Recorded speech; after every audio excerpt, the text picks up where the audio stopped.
เฮ้ยเกือบลงแล้วมากินนะ คือหลังหองมันเย็น เงี้ยกูเตี๋ยว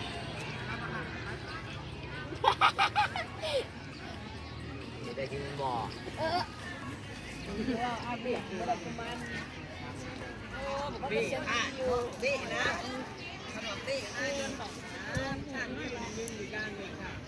ขนมตีมาเนี่ยตีหม้ออย่างนั้นไปเสียงเด็กไปคุยกับพ่อมาให้ได้ยินเ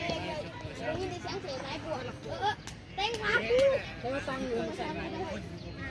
คนได้ยินไหม คนตรงไหนมันมียังไง คิดอยู่เลย โทรศัพท์กูได้ คุยกันอยากกินน้ำนะ ถ้ากูแบบถ้ากู FC เฮาFC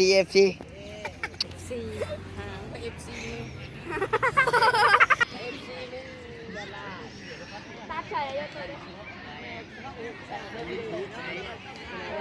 ใส่